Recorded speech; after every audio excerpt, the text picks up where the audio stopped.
This is Susan Bradley from AskWinnie.com, and this is Tips for the Weekend, January 8th, 2022. This week I'm revisiting something that I wrote about a couple of weeks ago in the newsletter having to do with something called the Log4j2 vulnerability.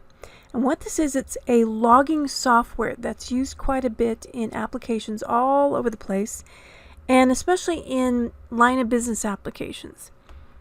Now, for consumers, I doubt you're going to see this file anywhere on your machines, but you might, if you're a small business, see this. And the reason why I'm bringing this up is because I want to show you a tool that can help you identify which line of business vendors you need to contact. And also, it was interesting the other day that the Federal Trade Commission actually came out with a notice saying that for vendors to be put on notice for fixing this. Now, normally for small businesses, if we've got an issue in our software, we usually have to wait for a large business to have the issue before they'll fix it. And this was interesting that the FTC actually warned companies to remediate this security vulnerability. So, especially if you're a small business and you don't have a lot of resources, I would recommend that you use a tool that I'm going to demonstrate to at least know whether or not you've got this issue, and then also to know which vendor you need to contact to let them know, hey, I think you need to be aware that the Federal Trade Commission says you need to take action on this. So let me demonstrate the tool. The link for this is in the blog post. And Qualys is actually a very good vendor. They have some SSL tools, and this one actually works on older operating systems as well. So I highly recommend it versus the one I talked about in the my newsletter post earlier. So what you do, you come out to their website and you scroll down a bit, and I've got the link, the direct link in the post as well, and you click on this zip file, and you get it on your local machine. And usually what I do is I take that zip file and I expand it out and I extract it. And then what I do is to make it easier for myself, because I know that I'm going to be doing this from what's called an elevated command line. I take the one I'm going to need. I'm on a 64-bit Windows 10, and I copy that to a little bit easier spot. So I've already set up this folder called Log4, and I just copy it in there. Again, I've done this before, so you'll see me. And then I have to what's called an elevated command line. So down here in the search box, I type in command, and instead of hitting enter, I come up here and I right mouse click, run as administrator. And I get myself an open window. And then I go to where that file is located. And again, we've put it underneath my username and underneath downloads. So I've come out here to my log4 folder, and all I have to do is I'm going to type in log4jscanner.exe and then just let it do its thing. And this may take a little bit of time because it's going to scan both. In my case, this computer here has both a C drive and an E drive. The C drive is an SSD, the E drive is an IDE drive, which is going to be slower. So, and because I've already run this before, I know this is going to be slower.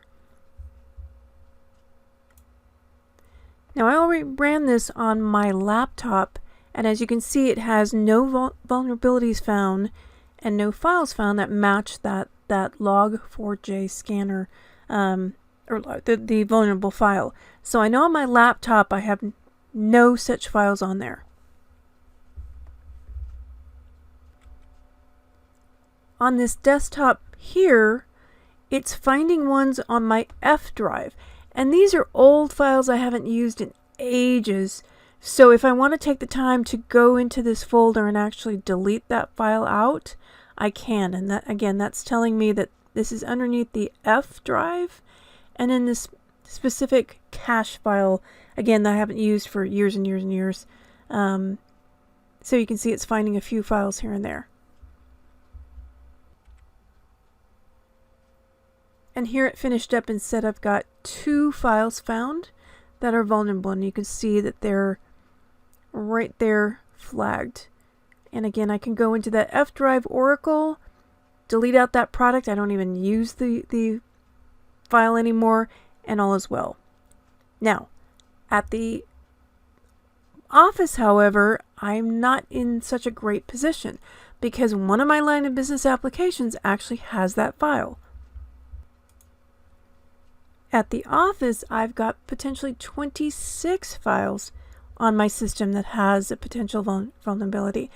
And while some of these I can get rid of, like these, again, at the office I also have a C drive and a spare E drive for my excess files. And anytime I see something on the E drive, it's like I can get rid of those. But then there's some files that are a specific business application that I use, and it's like, I can't get rid of that. I'm going to have to talk to the vendor. So again, use this tool, especially if you're a small business, to run this on your systems to see which vendors you need to reach out to and say, hey, according to the Federal Trade Commission, you need to take action. Now, you're probably thinking like, okay, how do I contact my vendor?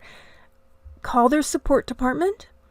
Look to see if they have a support forum. Look to see if they have a chat window. Bottom line, think of how you would normally contact that software vendor if you had an issue with their application, and talk to them about how, hey, I've run this tool and it says it's got this vulnerable file on it. What are you guys going to do about it? Now, keep in mind that especially with on-premise software versus cloud, when we have on-premise software, the bad guys first have to get in. And there's a lot of ways that the bad guys can get in, including phishing and drive-by browsing, all sorts of things.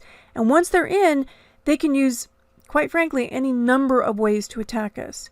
This is just yet another tool that they can use in their arsenal. So while I say worry a little bit, but keep in mind that they already have to be on your system first before this can be a true big issue in your network. So again, to small businesses, run this tool, reach out to your vendors, tell them that the Federal Trade Commission is saying, hey, you need to take action, and see what they say. Until next time, have a great week. The newsletter comes out tomorrow. We're on MS DEFCON 2, meaning it's time to batten down the hatches and don't patch at this time, because right around the corner on the second Tuesday of the month, that's Patch Tuesday. So if you've got any last minute updating, hurry up and finish up and make sure you put it on pause mode until the patches come out. Remember, Tuesdays when they come out, I don't want you to install anything this week. We have to wait and see what's going to happen. Until next time, this is Susan Bradley for AskWoody.com.